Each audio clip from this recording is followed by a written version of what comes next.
মুসলমানরা ভয় করে কেবল মাত্র তার উনি আওয়াজ শুনি বসে গেছেন। এখন পর্যন্ত নাগরিকত্ব আইন কাজে লেগেছে, বাঘা বঘা ফর্মে পড়ে কাঁদে। মিটিংয়ে এই প্রথম বলেছেন, মুসলমান ভাই আপনার আমার সালাম নেন। বুঝতে পেরেছেন না পারেন না? নরেন্দ্র মোদীজির হুঁশ ফিরেছে, তিনি টুপি মাথায় দিয়ে হাত তুলে দোয়া করছেন।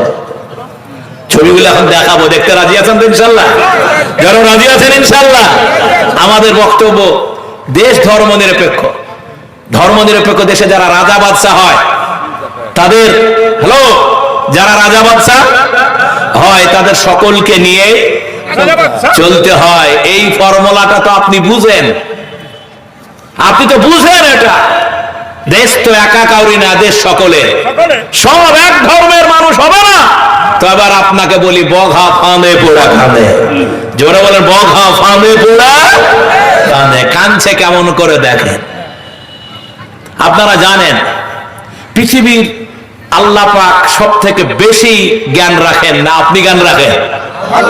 আল্লাহ পাক বলেন, ওয়া মাকারু ওয়া মাকারাল্লাহি। জোরে বলেন, ওয়া মাকারু ওয়া মাকারাল্লাহি ওয়াল্লাহু খায়রুল মাকিরিন। কে বলেছে? জোরে বলেন, কে বলেছে? মাকারু ওয়া মাকারাল্লাহি ওয়াল্লাহু খায়রুল মাকিরিন। চিন্তার কোনো কারণ নাই, বলেন ইনশাআল্লাহ। জোরে বলেন ইনশাআল্লাহ।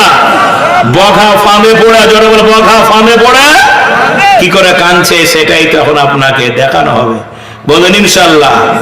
চিন্তার কোনো কারণ নাই, হতাশার কোনো কারণ নাই। হতাশার কালো মেঘ আজ হোক আর কাল হোক কাটবেই কাটবে, জোরে বলেন ইনশাআল্লাহ। তে বঘা ফাঁদে পড়ার একটা গল্প আপনাদের আমি শোনাই। আমি বের করছি, আপনারা নিশ্চিত থাকেন, ঘাবড়ানোর কোনো চিন্তা নাই ইনশাআল্লাহ ইনশাআল্লাহ। আমি আপনাদেরকে বলতে চাই যে আপনারা জানেন আমাদের এই দেশে আমরা যারা ভারতবর্ষের মানুষ, আমাদের এই ভারতবাসীকে আমি শুধু বিনয়ের সাথে আপনাদেরকে বলবো যে বাঘা বঘা ফাঁদে পড়ে কি করে কাঁদছে। আপনারা জানেন আমাদের 10 বছরের গভর্নমেন্টে আমি সেদিনকে শিয়ালদা জালসাতে বলেছি, শিয়ালদার নিচে একটা জালসা ছিল আমার, আর নরেন্দ্র মোদীজি খুব ধন্যবাদ, মুসলমানকে দারুণ জব্দ করছে। বলে কিরকম? বলে 100 টাকা পেট্রোল হয়েছে আর 100 টাকা ডিজেল হয়েছে। পাশের এক হিন্দু ভাই বলছে, ভাই আপনি কথা চেঞ্জ করেন, শুধু তো মুসলমানরা ডিজেল কিনে না, হিন্দুরাও তো কিনে, তাহলে আপনাদের ব্যাপার আপনারা বুঝেন। বুঝতে পেরেছেন? 100 কোটি মানুষের মধ্যে 20 কোটি মুসলমান কিনে, 80 কোটি তো আপনারা কিনেন। কি বুঝতে পারছেন না? পারছেন না? ফলে আর কাউকে বুঝাতে হবে না, বলেন ইনশাআল্লাহ। আর কাউকে বুঝাতে হবে না। তো বঘা ফাঁদে পড়ে কাঁদে।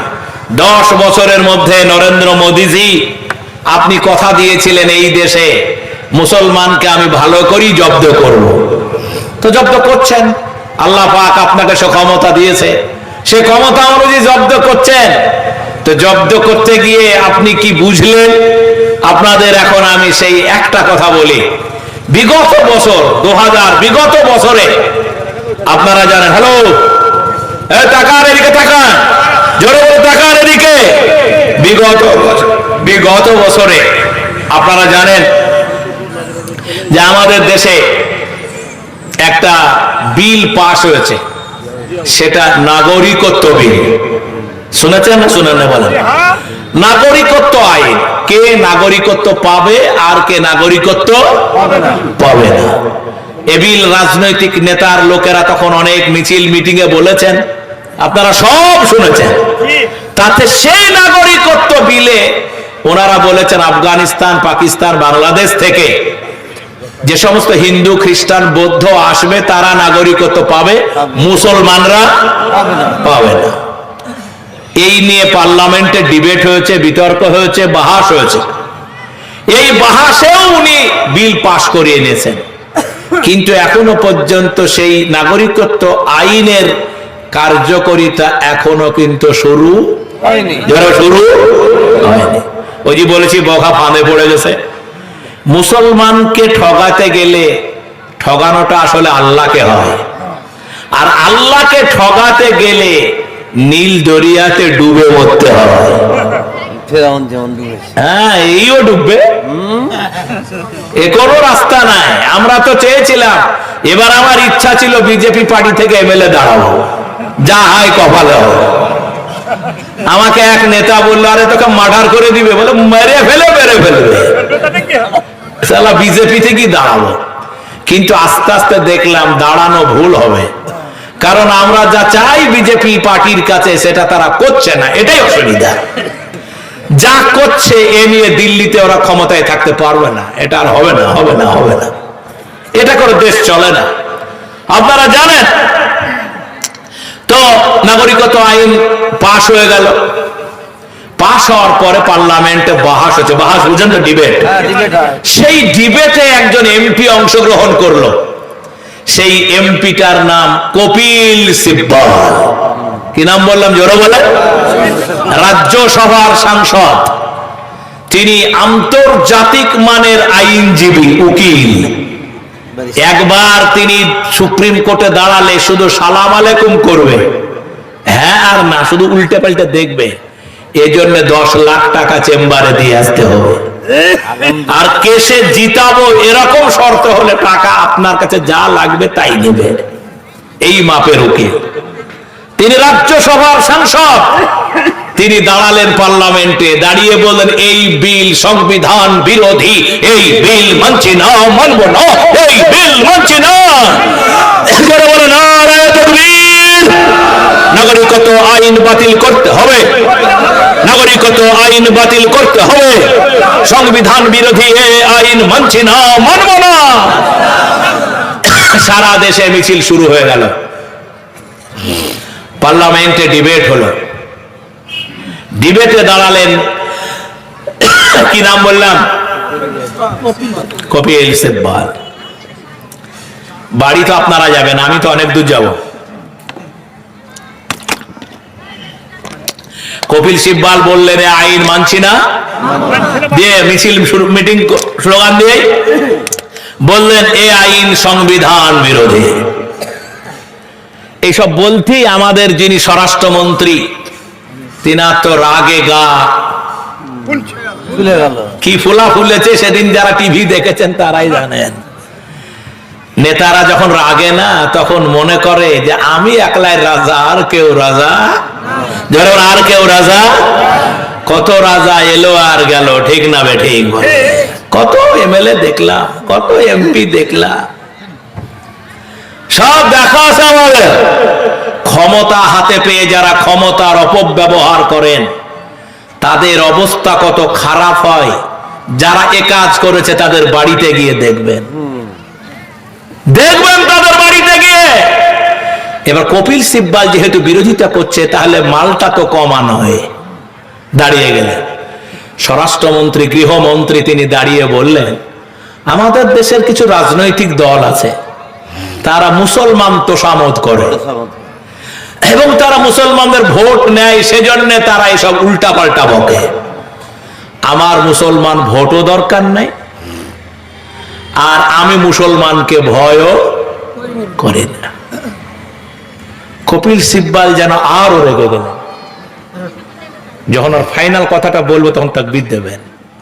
কপিল সিব্বল বললেন, মাননীয় স্বরাষ্ট্রমন্ত্রী, আপনি আসলে মুসলমানদের ইতিহাসটা জানেন না। আপনার স্বরাষ্ট্রমন্ত্রী হওয়ার আগে মুসলমান কাকে বলে এটা জানা উচিত ছিল। আমরা তো মুসলমানের ভোট নিই, আমরা জেনে আছি, আমরা ওদের সাথে চলাফেরা করি, আমরা ওটা জানি। আপনি জানেন না মাননীয় স্বরাষ্ট্রমন্ত্রী, মুসলমানরা পৃথিবীতে ফেরাউনকেও ভয় করেনি। একটা বিশাল রাজা ছিল, নমরুদের মতো রাজা। ইব্রাহিম নবীকে তাওহীদের আহ্বান দেওয়ার কারণে আগুনে ফেলিয়ে দিল, মনে পড়ে? আগুনের সামনে এনে নমরুদ বলে, এখনো সময় আছে, চিন্তা করো। ইব্রাহিম বললে, চিন্তার কোনো কারণ নেই। কেউ সাথে ছিল? যেন কেউ ছিল? কত খোকল ছিল। আগুনের মধ্যে ঢুকে গেলেন। নমরুদ মনে করলেন ইব্রাহিম নবী পুড়ে মারা যাবে, আর ইসলামের কথা বলার কোন লোক বলে আর কেউ থাকবে না। এই মনে করে আগুনে ফেলে দিয়েছেন। সাহায্যের হাত বাড়িয়েছে ব্যাঙ, মুখের থুতু নিয়ে আর পাশের ব্যাঙগুলো নিয়ে জড়ো হয়েছে। নবীরে বলেছেন যা সাহায্য চান তাই দিব, মুখের থুতু দিয়ে আগুনটা নিভিয়ে দিব। নমরুদের আগুনের মধ্যে বসে ইব্রাহিম নবী বলেন, ব্যাঙ ভাই, তোমার এই সাহায্যের কারণে তোমারে ধন্যবাদ জানাই। যেই মালিক আল্লাহর কারণে এখানে আসলাম, ওই মালিক কে? এটা দেখে না। আমি আল্লাহ পাকের সাহায্য ছাড়া কাউরি সাহায্য নিব না। এতে কে খুশি হলেন? যারা বলেন কে খুশি হলেন? আল্লাহ পাক বললেন, কুলনা ইয়া নারুকুনি বারাদাও ওয়া সালামান আলা ইব্রাহিম। ওই আল্লাহ আছে না নাই? 40 দিন পুড়িয়ে মারার পরে নমরুদ ভাবছে মাল শেষ হয়ে গেছে, বের করে আন। বের করতে গিয়ে দেখে চোখ ছানা বড়া, আগুনের মধ্যে ফুলের বাগানের মধ্যে হযরত ইব্রাহিম নবী বসা আছে। ওই আল্লাহটা আছে না নাই? না মরে গেছে? মরে গেছে? মরে না।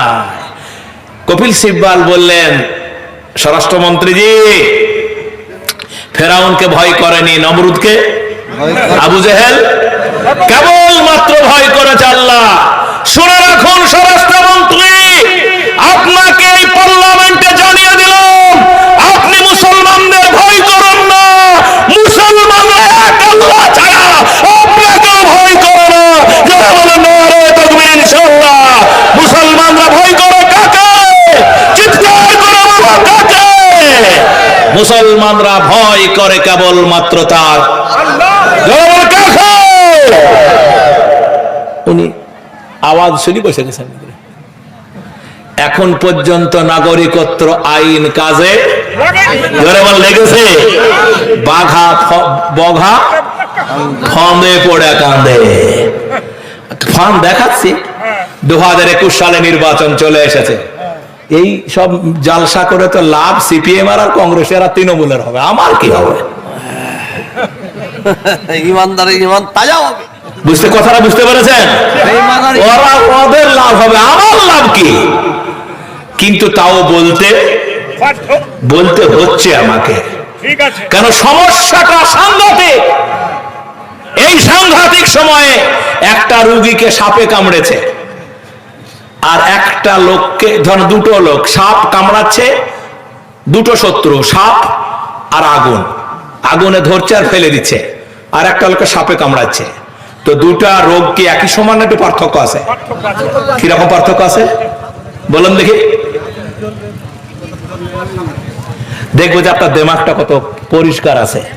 আগুনে যে পুড়ে গেল আকার বাঁচানো, আর সাপে কামড়ালে হাসপাতাল নিয়ে যাওয়া যাবে, সময় পাওয়া গেল, মরলে মরবে, বাঁচলে বাঁচবে। তৃণমূল হচ্ছে সাপে কামড়ানো, সময় পাওয়া যাবে। আর যদি ওই মামু কামড়ায়, যারা বলে বুঝতে পারে, যারা বলে না রে থাকবে, যারা বলে না রে থাকবে। আবু জেহেল মুসলমান হয়নি, আবু তালেবও কিন্তু আবু তালিব ভালো শুনছেন? হ্যাঁ, ফারাক আছে আছে ভাই। আপনারা বলে ফারাক আছে না নাই? ফারাক আছে না নাই? আবু তালিব নবী মুহাম্মদের মুসলমান, ইসলাম গ্রহণ করেনি, কিন্তু নবীকে ছায়ার মতো রক্ষা করেছে। আর আবু জেহেল মেরে ফেলতে চেয়েছে। মমতা হচ্ছে আবু তালিব, অধীর চৌধুরী আবু তালিব। বুঝতে পেরেছেন না? পারেন না? বুদ্ধদেব ভট্টাচার্যরা আবু তালিব, যাকে খুশি আপনি ভোট দিবেন, আমার ওটা ব্যাপার নাই, আমি ভোটের রাজনীতি করি না। কিন্তু এরা হচ্ছে আবু তালিব আর আবু জেহেল হচ্ছে দিলীপ ঘোষ। যেটা ভালো লাগে আপনাদের ব্যাপার, বুঝতে পেরেছেন? দিলীপ ঘোষ যদি সংশোধন হয় হতে হবে, সংশোধন না হয়তো পথ নাই। পশ্চিম বাংলা এবং ভারতে রাজনীতি করতে গেলে মুসলমানদেরকে বাদ দিয়ে করা যাবে না। আমাদের সালে এক শয়তান আছে, মুসলমানটাই তো খারাপ। রেজভি বলে এক বদমাস আছে, শিয়া বদমাস, সে সুপ্রিম কোর্টে মামলা করেছে, আদালতে বলেছে যে কোরআন শরীফে 26টা ভুল আছে। কি একটা ভুল আছে? আরে কথা বলার ভুল আছে, যারা বলে ভুল আছে। আমার আল্লাহ তো বলেছে কোরআন শরীফে জালিকাল, যারা কথা বলো বদমাইশি করো, সীমা থাকতে পারে, বারবার যদি জ্বালাতন করো জিভ কিনে ছিঁড়ে ফেলবো ইনশাআল্লাহ। যারা বলো তাকবীর, যারা বলো তাকবীর, জিভ কিনে ছিঁড়ে ফেলবো হারামজাদা। দিল্লিতে জামায়াত ডাক দিয়ে দেওয়া হয়েছে, শহরের বাচ্চাকে যেখানেই পাবে পিটানো হবে ইনশাআল্লাহ। যারা বলো নারে তাকবীর ইনশাআল্লাহ। শালা হারামজাদা শহরের বাচ্চা, শালা শুয়োর কোথাকার। কোরআন শরীফে কোনো ভুল আছে? যারা বলো কোনো ভুল আছে। 1450 বছর আগে আল্লাহ পাক বললেন আলিফ লাম মিম, আপনারা পড়েন আলিফ লাম মিম। আগুন ধরিয়ে দিয়েছে কলিজায়, বারবার আগুন ধরানোর চেষ্টা করো না, হিসাব করে কথা বলো। রাজনীতি করবা, রাজনীতি করবা, কিন্তু কোরআন শরীফের সংশোধন দাবি, এটা আপনারা মানতে রাজি আছেন? হাত উঁচা করে মানতে রাজি আছেন? হাত উঁচা করে মানতে রাজি আছেন? তারা আবার সুপ্রিম কোর্টে রিট পিটিশন করেছে, গত 7 দিন হলো, দেখেছেন? ফলে এই অবস্থা। এই সব এলাকায় একদিন আমি সাইকেল চড়ে বেরিয়েছি। এই আমার গিয়াসউদ্দিন, কি ভাই? গিয়াসউদ্দিন মাতিন ভাই, এরা আমার বড় ভাইয়ের মতো। খলিল ভাই আমার নিজের মায়ের পেটের বড় ভাইয়ের মতো। আমি কত এসেছি, সাইকেলে চড়ে বেরিয়েছি, মানুষকে সচেতন করেছি। সেদিন কেউ আমাকে টাকা দেয়নি, 2 টাকাও দেয়নি, সাক্ষী আছে এলাকার লোক। আমি ঘাবড়ে যাইনি, এখন গাড়ি চড়ি, বুঝতে পেরেছেন না? পারেন নাই? এটা কি দিয়েছে কে? কে দিয়েছে? আমি তো এমএলএ এমপি নয়, স্কর্পিও গাড়ি চড়ি প্রতিদিন। বাড়ি হলো, ব্যাংকে টাকা জমলো, একটা ভালো মিশন করেছি, দেখেছেন আপনারা? এলাকার লোক গেছে, মামবাউল আমাদের মিশনের ছাত্র, এখানে অনেক ছেলে মেয়ে পড়াশোনা করেছে, আনিসুর ভাইয়ের ছেলে পড়াশোনা করেছে। গিয়ে দেখবেন একটা গ্রাম আমরা সবাই মিলে শহর বানিয়ে দিয়েছি। সরকার 2 টাকাও দেয়নি, 1 টাকাও। তো লেখাপড়া শিখাচ্ছে, এটা সরকারের দায়িত্ব আছে না নাই? এই যে স্কুল চলছে, মাদ্রাসা, এখানে ছেলেপিলে খারাপ হচ্ছে না ভালো হচ্ছে? তাহলে এটা সরকার, এই এলাকার এমএলএ এমপিদের দায় আছে না নাই? জালসাতে সে ঠক করে 5000 দিয়ে দেয়, শেষ। হ্যাঁ, তো মমতা ব্যানার্জির ভালো হোক, তিনি বলেছেন ব্লকে ব্লকে মডেল স্কুল করবেন, আবাসিক ঘোষণা দিয়েছেন। লেখাপড়া যদি চর্চা না হয়, হাই স্কুল, স্কুল যা আছে, এতে কি স্কুল লেখাপড়া হয়? জোরে বলা হয়? জোরে লেখাপড়া হয়? কিছু হয় না। ফলে আমাদের ছেলে পিলে লেখাপড়া না শিখে পিছিয়ে যাচ্ছে। আমরা আপনাদের জানাতে চাই, সুধী মণ্ডলী, আপনারা জানেন যে সেইখানে দাঁড়িয়ে আমাদের রাজ্যসভার সাংসদ, কি বললাম, কপিল সিব্বল, তিনি বলেন আপনি মুসলমানকে ভয় করেন না, মুসলমানেরাও আপনাকে ভয়। আমরা কিন্তু করি ভাই, ওটা কপিল সিব্বল বলেছে, আপনাকে ভয় করি, কারণ আপনি যেভাবে গুজরাটে মেরেছেন, আবার যদি মারেন 700, তথাগতরাই স্বীকার করেছে 700 মেরেছে, 7000। তো আপনি যা করেছেন, করে আপনি গুজরাটে মেরেছেন, তো বাংলাকে গুজরাট বানাবেন এই হুমকি দিচ্ছেন আপনি। তো হুমকি মমতা ব্যানার্জিকে দেন, আমাদেরকে দিচ্ছেন কেন? বুঝতে পারবেন না, পারেন নাই? আপনি তৃণমূলকে হুমকি দেন, আপনি কংগ্রেসকে হুমকি দেন যে তোদেরকে দেখবো। আপনি তা না দেখে গুজরাট আমাদেরকে ভয় দেখাচ্ছেন।